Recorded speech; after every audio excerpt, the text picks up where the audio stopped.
Not only are you not safe on the outside, if your relationship with God isn't how it should be, you're not safe in the church either. Scary story time! And this story comes from a lugau herself. Like, she used to go to church for the sole purpose of targeting people, finding weak souls, finding those lukewarms, and ruining their lives. She was a churchgoer by day and lugau flyer by night. She would wake up before church, do rituals before she gets to church. Go to church, praise with everybody else whole time. She ain't praising God. Go to church, ruin people's life just by hugging them, shaking their hands, holding their kids. There are so many witches in church, y'all have no idea. Especially if it's a very good church. Like, the covenant is very strong and God's presence is there.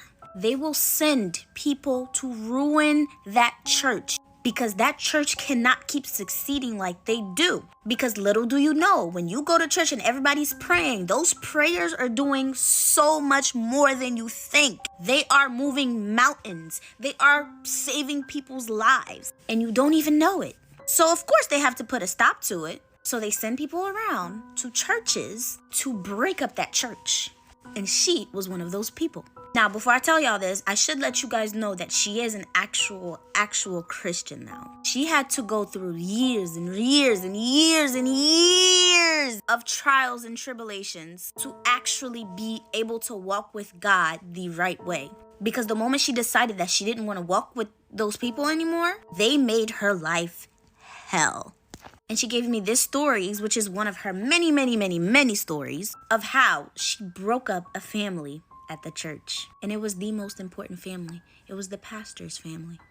Now, before I tell y'all the story, I want to touch on the fact that a lot of you guys complain that I don't do the whole 10 minutes. But little do y'all know, I do it sometimes. But whenever I do those 10-minute videos, they never get pushed out. I don't know what it is about it. Like, y'all don't see it on the For You page. You would have to physically go to my page in order to see that I posted. But whenever I split the stories, it gets pushed out like nothing. So I understand how aggravating it can be for, like, stories to, like, be split. But that's how I have to do it. So you guys can actually see the story times. I do take a little long sometimes, I admit. But I have a life, y'all. But anyway, on to the story, which is going to be on the next part. I'm sorry. Y'all, I'm a little freaked out right now. So I'm sitting here on the couch about to put a movie on, okay? My daughter is standing in the hallway and she looks in the kitchen. Then me and her make eye contact. Then she looks in the kitchen again. And I said, what? She tells me that she sees a black guy in the kitchen. The thing that comes to mind is stand up and go see what's in the kitchen. Because why are you saying you see a black guy in the kitchen when the only people that are home right now are me and my 3 babies, okay? My husband is at work. I said, what black guy? But as I'm saying, what black guy? I'm getting up to go walk into the kitchen, right? I walk in the kitchen. I walk towards the basement. Nobody in there, right? Walk out the kitchen. I said, Mama, what are you talking about? And she starts, like, describing what she saw. Like, she points out the height of it, and it wasn't that much taller than her. She says it's black. It has big red eyes. The mouth is open. And it has big black hands. So immediately after she says that, I become genuinely curious. I'm like, okay, is this like her making up stuff in her imagination? Because we all know kids have an amazing imagination, okay? So I'm asking her questions like, where'd you see that? She points and says she saw it right next to the refrigerator. Okay, so where she was standing at in the hallway from where she pointed where she saw it at the refrigerator, they would be standing like right across from each other, right? So I go in the kitchen, I take a look around again, just basically letting her know like, okay, Mommy is looking around, Mommy's not scared, like there's nothing to be scared of. I let her know that I don't see nothing in there. She's still talking about it. So I tell her, I'm like, okay, we're not going to talk about it no more. And I immediately start praying over the house. And I tell whatever this thing is, it's not welcome here. We're protected and we're covered by the blood of Jesus Christ himself. This is not that type of household, okay? This is really not that type of household. I don't do that scary shit. I don't do the ghost shit. I don't do the entity, the demon shit. I don't do none of that, okay? So after I do that, and I'm feeling better because I prayed and, I've told this thing that it's not welcome here. Even if it's just a part of her imagination, I feel better knowing that I did that. And then it shows her that, okay, Mommy is not scared. Like, Mommy is praying over the house. Like, I'm protected. Everything is safe. Everything is good. Here, sit down, and I'm finna scroll and find a movie like I was doing before. She comes back into the living room and she says, Mom, I don't think that thing is leaving. And I said, why did you say that? And she said, because when I was helping Gio's my son, she was like, when I was helping Gio get his fruit snacks out the pantry, he was standing there again. I don't think he left. Really, as she says that, I stand up because that's my first reaction, to go in there, look again, pray again. But then I'm getting, like, my hair on my freaking arms start standing up. Like, I'm, like, it's like everything, like, I'm getting chills. Like, my heart is starting to race. I'm like, bro, what is going on? Like, it's to the point where I'm starting to feel uncomfortable, but I can't let her know that I feel uncomfortable, right? I'm like, okay, mama, show me where you saw him again. Like, show me where you saw him the second time. And she shows me, and apparently this time he was standing next to the basement, like the stairs to get to the basement. So I'm like, okay. And at this point, my curiosity is at an all-time high, okay? Like, I'm curious. I want to know everything. Like, so I start asking her questions. I'm like, describe him to me again. Where do you see him at? Do you see him when mommy and daddy are sleeping? Because she says it's a guy. So I'm like, do you see him when mommy and daddy are sleeping? Does he talk? Like, I need to know everything. She says he doesn't talk. Okay? So a couple minutes go by and I ask her again. I'm like, does he talk to you? Like, does he say anything to you? She said, Mom, I already told you he doesn't talk. But then I asked her, like, have you ever seen this thing, like, in videos, movies, like something? Have you ever seen it, like, in front of you, like in a video, a movie, like something? Because then if she tells me that she's seen it in like a video or a movie, then I know that it's like, it's not here, you know? She tells me she's never seen it in a video or movie. I promise y'all, I've asked her that question like 6 times because I thought it would make me feel better, but every single time she says no, she hasn't. She only sees it here. Time goes on, and I'm just sitting there thinking about like, what other questions can I ask her so I can have more of the answers that I'm trying to get. My daughter is a little yapper, okay? She loves to come into the living room. She loves to just start random conversations. So I'm sitting on the couch and I'm like actively thinking about it, but I'm also trying to find a movie again, like I've been trying to do since the beginning of this. She comes in here, she's standing by the Christmas tree. The Christmas tree is right here. And she's just like going on and on and on. She's talking about Santa, and then she starts talking about how there's like a black and red present. As soon as she says black and red, I'm automatically tuned in because the thing that she described was black and red. So I'm like, okay, let me listen, because if she's talking, like she's not talking to me. She's just like talking, like just yapping, like just letting her, like just talking, you know? So I'm just like listening. We're like, okay, I want this to be an active conversation. I want to have a conversation with her. So I join in on a conversation. Out of nowhere, she's like, Mom, do you remember our old place? And I said, yeah. And she said, I like that place better because it's not haunted. Like, do you think this place is haunted? And she was like, it is haunted. And I was like, I'm also going to be telling my husband about this when he gets home, because I am genuinely freaked out, like goosebumps, chills, heart racing. Like, I'm not going to be calm until I tell him, until I get the answers I want, because this is the first time she's ever brought this to me. I'm freaked out, to say the least, okay? Have you guys heard about the slit-faced woman? One of my followers named Alice just DM'd me on Instagram this whole story about how her grandmother encountered her, and y'all just know if I see this lady, I'll definitely be the one to die. So this was my first time hearing about the slit-faced woman. So when I asked Alice to explain her backstory, this is what she told me. Long story short, the slit-faced woman was a woman that lived in a village in Japan. She was known for her beauty, and every day she would go around the village asking everyone, am I pretty? Because everyone loved her, and she even knew that herself, while her husband was at war, she decided to take advantage of that and cheat on him. When the war was over, the husband drank and drank and drank to celebrate. The night he came home, he was super drunk, and his friend decided to tell him about this beautiful woman that lived in the village, obviously not knowing that this woman was his wife. Both men marched to her house, and when they got there, a man opened the door and said, this is my house. The drunken man heard a commotion in the back and saw a woman run across the house, which prompted him to barge inside. When the drunken man stepped foot inside the house, he saw the woman was actually his wife, which clicked to him that she was cheating. Out of anger, he stabbed the man that opened the door to death. He then grabbed his wife, and while he was holding her, he held a knife up to her mouth asking, do you think you're pretty? She said yes, and as she was screaming, he slit her mouth open with the knife. No one really knows what happened after that, but it's said her spirit now takes the form of a yokai, or in other terms, a demon. She walks around with a mask, and if you encounter her, she will ask you one question. Am I pretty? If you say yes, she will remove her mask, showing her slit face, and then proceed to kill you by slashing your face just like hers. If you say no, she'll proceed to chop you up. It was believed at first that there was no way to make it out alive if you encounter her, but somehow Alice's grandma was able to. Alice told me the story happened when her grandma was a teenager, and she remembers hearing this story all the time. Her grandma grew up in Japan, and apparently there were sightings, and people were on edge about walking out alone or at night. Alice told me her grandma was a rebel. Like, back then, she had balls of steel, and she did not let anyone tell her anything. She said because her grandma heard these stories for so long, it was time for her to put it to the test and see if it it was actually real. At the time, her grandma was 16 and she was fairly popular. Her grandma remembers asking her friends if they would be willing to venture out and see if the slit-faced woman was real. When she proposed the idea, every single person backed down except for this one boy that had a crush on her, which was her only witness. Her grandma told Alice it was a Saturday night when this all went down. Both her and the boy snuck out and met at their local bridge, which was close by. She told Alice she was wearing her school uniform, a jacket, and lit a cigarette for courage. The boy came dressed in full defense gear as if he was going to war. Alice told me her grandma had no fear of this lady because it's all been alleged sightings and no real killings. All she wanted was drama and action. Her grandma told Alice that it was deep into the night when both her and the boy started to walk through the town. It was quiet, empty, and the only lights shining around them was from the street lights. Her grandma told her that this whole time on the walk, all she was thinking about was how she could have been in bed sleeping while this boy next to her was shivering with fear. Her grandma threw out her cigarette and decided to scream,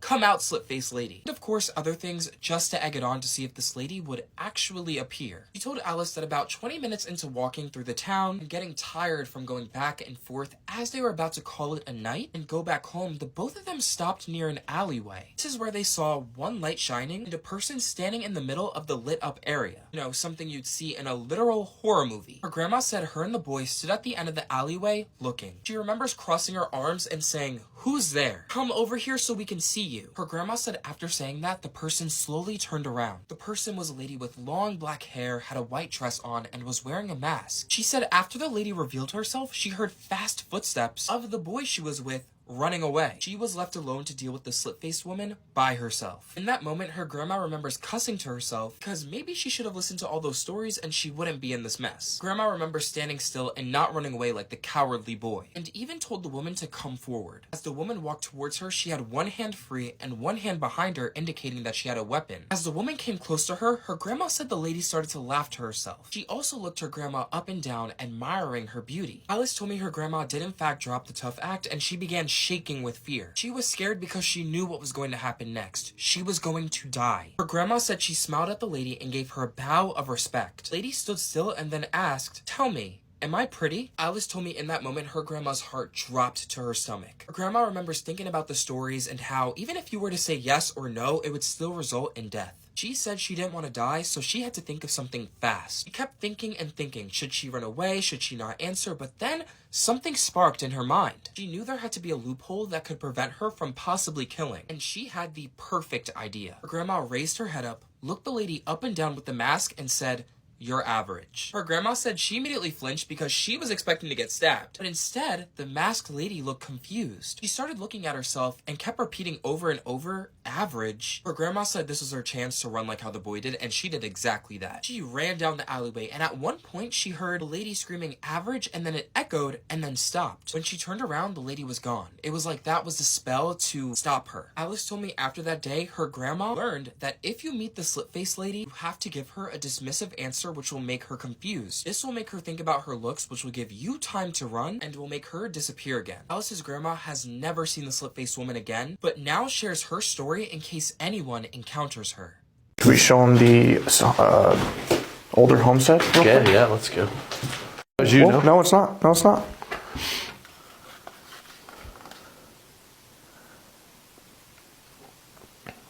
Was that you?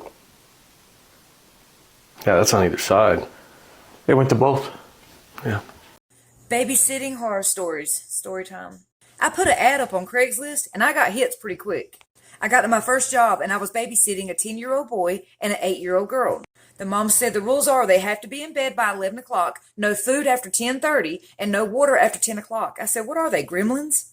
She said, also, don't take anything my son says seriously. He has a dark sense of humor. So I walk into where the kids are and I say, y'all ready to have some fun? And her son looks at me and says, I don't like fun. I like death. And I thought, well, there's that funny sense of humor. I said, do y'all want something to eat? And the son says, I'm a vampire. I only drink blood. I said, well, I don't have blood, but I have Go-Gurts. They get their snacks and we go to sit down and play a board game. This little boy comes out with a Ouija board. And I don't mean some store-bought Ouija board. I mean a handcrafted wooden Ouija board. I said, well, hold on there, partner. What is this? He said, we're going to talk to the other side because I got questions that need answers. I said, I don't know if your parents would want y'all playing with this. He said, my mama gave me this for Christmas. I call her and she says, yes, they both can use it. At this point, they were calling me a chicken, scaredy cat, so I sat down in a circle with them and we all put our hands on the board. So we all put our hands on the planchette and he starts asking questions. He says, "Is it going to rain tonight?" And after a couple of minutes, the planchette moves to yes. Then he asks, "Is there any ghost here?" And it goes to yes. He said, "Is there any demons here? Give us a sign." Coincidence or not, it started thundering. He said, "Is Lily going to spend the night with us?" And it said yes. I said, "Well, I know somebody's moving it because when they get back, I'm going home." He says, "Is my sister a demon?" And it says yes. And then I get to thinking she ain't said 2 words all night. And I'm starting to get creeped out a little bit. Lightning flashed so bright that it cut the power off in the house. The power goes off, the little girl jumps in my lap, and baby Chucky takes off running through the house. So I'm toting this little girl around in the pitch black dark, can't see nothing while baby Chucky's running around the house hiding. So he's making these sounds and darting back and forth, and then I noticed something. I noticed a bigger shadow moving around the room, going into the next room.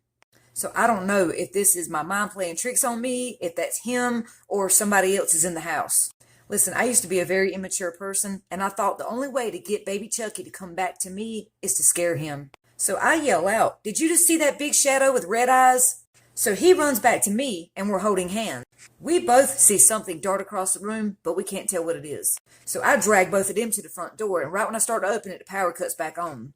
The mother calls and says that they got a flat tire and no way to fix it, and that I'm going to have to stay the night. When I tell you I got freaked out, I was scared. So I had a friend come over to sit with me. When she comes in the door, she says, "Are the kids upstairs asleep?" I said, "No, they're right here on the couch." She said, "Well, who's standing in that window upstairs?" We ran to her car and called the cops. When the law gets there, they find this man hiding up under that little boy's bed. All I could think was, what if I had sent that child to bed with that man up there? One of the scariest things I saw when I was a housekeeper, story time. I got put on the highest floor in the hotel after a coworker laid out, and most people did not want to work up there because we thought it was haunted. So I started making my rounds going housekeeping, and everybody answers their door except for one guest who was at the end of the hallway in the penthouse. I knocked repeatedly, but nobody answered the door, so I left. I tell my inspector that I'm done for the day, and everybody got service except for that last room because they didn't come to the door. And my inspector said, "Wait, that's weird. She didn't get service last week either. We better check on her." Now, I didn't know it at the time, but this guest actually worked for the hotel. She created their artwork, so she got free room and board and had been living in that room for years. Typically, she would get toilet paper, towels, and linens every couple of days, but as of now, she hadn't gotten anything in over a week. So because this guest lived there full time, we didn't have a key to her room, so my inspector had to go down to management and get a key so we could open the door and check on her. When my inspector opened that door, we were hit by a metallic copper smell. It was so strong. The entire room was covered with... It looked like something out of a horror movie, like a massacre. I mean, the walls, the chairs, the bed, the headboard, the sliding glass doors, the bathroom door, the mirror. It was just everywhere. We found the woman sitting on the bed, leaned up against the headboard, facing the sliding glass doors, and she looked like she had literally been drained. The room was glowing red because she had painted the sliding glass doors with her... and the sun was shining through it, and it was illuminating this bright red hue all over the room. There were so many different shades of red and brown all over the room. To me, it looked like she lost it and tried to paint the room with her. The sheriff's department comes, and they determined that she unalived herself, and they found the note that she left behind, but I don't know what it said. I didn't see it. Again, because I didn't work that floor, I did not know this woman personally, but my coworker did, and she said she was always so nice, polite, and kind. She was always giving her free artwork, carrying on conversations, and that she just seemed really lonely. She would go to her room to give her service. This woman would talk her head off because she didn't have anyone else to talk to but the employees. So she spent a lot of time in her room alone. Nobody visited her. Nobody ever came to check on her. She didn't get phone calls. Like, they didn't think she had a family because she was always alone. But like vultures to a carcass, not long after we found her, her family shows up and they demand access to her room because they want her stuff. They weren't asking how did she die, how long has she been in there. They just want to know what does she have. And her family spends over 3 hours arguing with the police in the hallway about why the police won't let them go in the room, because it's covered in blood. They don't care. All they cared about was getting access to her room safe and getting the code for it because they wanted what was in it. They were asking us, what kind of car does she drive? Is it expensive? Do you know where she parked it? Did she wear a lot of jewelry? Did she tip good? Like, they were so rude. Her brother was in the hallway yelling, "I'm not paying to have that room clean. She created that mess, and I'm not paying for a funeral either. I just want to know the safe code and where are her car keys." I've been waiting over an hour. I've asked at least 4 people where does she park her car, but nobody seems to know where her car is. And I'm like, bitch, maybe had you ever come to see her, you would know where her car is. Then they all start arguing about who's going to plan and pay for her funeral, and nobody wants to do it. It made me sad that she lived in this hotel for years and never had a visitor until she died, and now they all got their hands out. Her family didn't even want her artwork, so the hotel left it up on the walls. I think the hotel staff were the only ones that ever cared about her. So imagine renting a room from someone. This is technically your first place, and it's haunted. What's up, cousins? So we're back with another story time. Let's not waste no time, and let's get into it. So for this story, we're gonna call her Stacy. So Stacy wanted to get her own place. However, she didn't have the funds for her own place. So she ended up finding a couple that had a toddler, and also the wife was pregnant, and they was renting out the bedroom on their 3rd floor. So everything was good for the first 3 months. The place was so close to her job that she was able to walk to work. She said her landlords was amazing. Her roommate was amazing. Everything was good. One night, she's awakened because she hear footsteps walking around her room. Now, at first, she didn't think too much of it because she's like, I'm in here alone. What else could it be? So she ended up falling back to sleep, waking back up, and is going on with her day. So a couple days later, she's watching TV. Then she starts hearing like a squeaking sound with the TV. You know how like if you move it or touch a TV, it makes a noise? That's what she heard.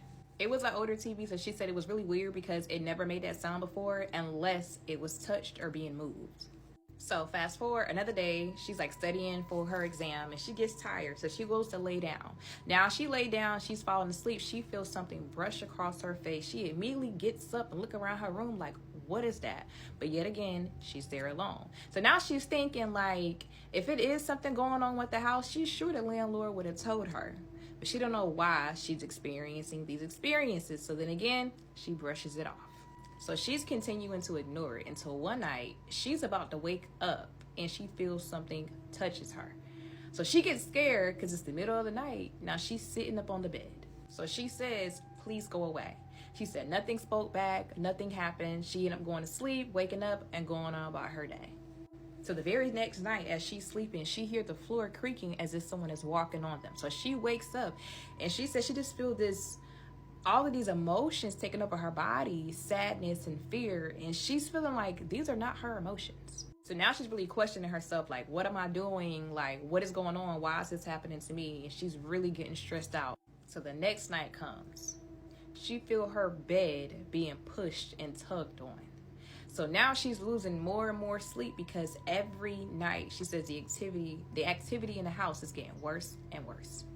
It even got to the point where when she would hear something and look in that direction, she would see white orbs. So she's like, she gotta say something. So she ends up going into her room and making a video about all the experiences she's been having. So she's just walking around the room, recording herself speaking and not speaking. And she said it's about 3 or 4 minutes long of a video. And she just continuously recording. And no one's in the house with her. It's just her. So as she gets done recording, she goes back to replay the video. As she's replaying the video she just recorded of herself, she hears someone in the background whispering, hey, hey, hey, hey. No one's in the house with her. She immediately stops the video and just sits there because she's terrified. So she decided to contact her landlord to have a meeting to tell them what's going on. So as they're setting up the meeting, she's not telling them the real reason to why she needs to meet with them. So a couple days later, they end up meeting on the 1st floor. They're sitting on the couch and she tells them, hey, I think this room is haunted. So they look at each other, the landlord and his wife, and they like, we never heard that before. We've been here like 5 or 6 years. So Stacy's like, I don't know what to tell you, but I've been experiencing a lot of activity. Then she goes into breaking out all the experiences that has happened. So she then shows them the video she just recorded with that voice in the back saying, hey, hey, hey. She shows the landlord and he laughs it off and said, hey, well, that could have been me. So she's like, really? Really? So he just laughs and brushes it off, and he's just like, yeah, you might be stressed. I don't think it's anything paranormal. Then the wife chimes in, and she's like, hey, well, my father's a pastor, but he lives in another state. Maybe we can, like, get him on the phone, and he can virtually bless your room. Stacy said at this point, she don't know what to do, so she said yes. She wants that to happen. So a couple days go by, and the wife ended up contacting Stacy to set up a good time for her father and Stacy to get on the phone. The wife also suggested that Stacy could sleep in her daughter's room just to see if she would have any experiences. So Stacy like, yeah, she's not opposed to nothing because right now she's not getting no sleep. So yes, she was sleeping there. So they take the baby into their room. They end up blowing up a blow-up mattress in their daughter's bedroom. Stacy slept there, no activity, no experiences, everything was fine. So she's feeling hopeful because she's thinking like, okay, the activity and the experiences are only happening in that room. So maybe it's just that particular room. So Stacy ended up calling her mom, letting her know everything that's happening. So her mom suggested, hey, maybe I should be there with you and I'll stay awake while you sleep. So her mom came over. Stacy caught up on so much sleep while the mom was watching TV. Nothing happened. So fast forward, the day comes to where they're meeting with her father on Zoom. So she comes into the room with Stacy with her father on the laptop. So she meets her father. He blesses Stacy. So the wife is walking around the room with the laptop as the father is blessing the room. And the wife also have crosses and crystals in her hand. That goes on for a couple minutes and then they leave. So Stacy is feeling hopeful. She feeling like, okay, maybe the test worked. So that same night, she goes to sleep and she is awakened by someone breathing in her ear. And the room now was freezing cold. She said not only did she not feel alone in this room, but the room felt extremely crowded. So she is so terrified right now. She cannot move. Then she began to hear whispering. She's so scared, she takes her pillow, holds it, and lays on her side just staring. Eventually, she falls asleep. So at this point, she don't know what she's going to do because she says she cannot stay here. However, all of her money is tied into this room. So she ends up going on YouTube, researching these situations, and a YouTuber suggested that she should get some sage. She goes on Amazon, she finds this sage kit that came with sage, salt, and crystals. A couple days later, the kit comes. Now she's feeling happy, but she's also scared. She opens everything and she started following all the instructions. So as she's saging, and this is in broad daylight, and as she's telling it to leave, you're in a safe place now, you can go, this, that, and the third, she hears a loud bang on the door that's in front of her. Although she was scared, she did not stop. She kept saging. She said after she got done, the room felt so much lighter. She said it felt like whatever that was there was now gone. She said that was the worst mistake she could have ever done, trying to get them spirits that been there for so long to leave that house. She said that night she's watching TV and she feels someone walk in the room with her. She said every sense in her body told her to leave that room now because you're in danger. She leaves the room and she calls her friend like, hey, I cannot stay here anymore. Can I please stay at your house until I get another place? And he said that was fine. She said it took everything in her for her to go back in that room and grab whatever she could as fast as she can to get up out of there. As she was walking out the door, she felt something push her. I am running out of time, y'all, so it will be a part 2 to this story. I ain't gonna lie. The ending gave me chills. I felt chills over my own body, just visualizing it, like, and it gets crazier, y'all. So make sure y'all come back for part 2. If you have any stories that you want to tell me, you can definitely DM them to me, or you can send them to the email that's in my bio. Until then, y'all, enjoy this video. I will be back with part 2. What the fuck was that? Bro! What's going on around you? I don't know. I'm frozen. I am frozen. Did the window Sean. break? Okay, so I'm back with another story time. This is my personal story time, and it's a scary story time. Well, I guess you could call it scary.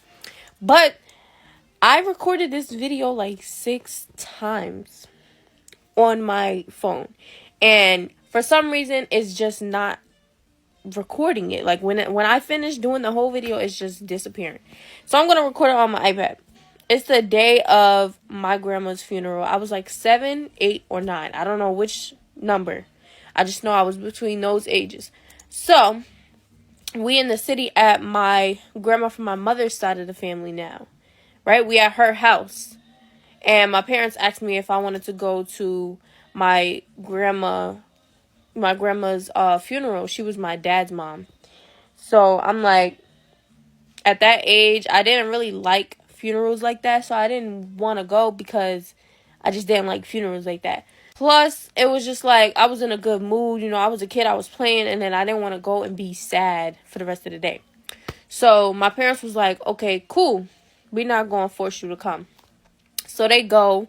I'm not sure if they brought all my other siblings because they was way younger than me. But fast forward to like 7, 8 at night, right? So now we at my grandmother that passed away's apartment. Everybody is there. When I tell you everybody, I mean everybody, even family members that I probably never even met before. It's so many of us in the house that like not all of us could sit, but we're all in the living room. Some of us are standing, some of us are like kind of in the living room, but kind of in the kitchen because it's right beside each other. But yeah, so we all chilling. We talking about my grandmother. And everybody's talking about, like, you know, the stuff that they loved about her. Also, the stuff that they didn't understand why she did or why she said or anything like that. Like, everybody's sharing a memory they had with her, talking about the bittersweet moments. Now, there's a phone that's in the living room, and then she had her own phone in her room. And her room wasn't too far from the living room. Like, you could see if somebody went in her room. Nobody was in her room. Like I said, everybody was in the living room. So in the middle of us talking, we get interrupted by a call. And the call is coming from the phone in her room. So everybody's just looking at the phone for like a good 5 seconds quietly. Like, whoever was talking just stopped talking. And my dad does not like stuff like that. So he's just looking at the phone and he's telling everybody do not answer it. But, you know, my mom being the complete opposite of him, curiosity girl, she over here like, yeah, answer the phone. So, and then me being the age I was, wanting to always play fucking scary games, I'm over here like, yeah, like, answer the phone. We answer the phone, and when we answer the phone, all you can hear is air, because it's like one of those old-fashioned Hispanic people phones. Well, yeah, so if you know, you know. Okay, don't take that personal. But, yeah, so you don't hear talking, you don't hear whispering, you don't hear breathing, you don't hear movement, you don't hear nothing, you just hear the air. So we on the phone for like a good minute, like 60 seconds. We on the phone and we didn't hang up because my aunt had placed the phone onto the table. The phone hangs up by itself. So that means whoever was on the other line hung up the phone. But I personally think that was my grandmother calling us because, like I said, we was talking about her. We was talking about good things and bad things. Like, but like we laughing at it and shit. And she called like, y'all in my motherfucking house talking about me. I'm still here. Like, so yeah, that's my little scary story time. My mom though, she has scary stories for days. Like, her scary stories is some shit that should be in a movie. But if y'all want those two, just let me know.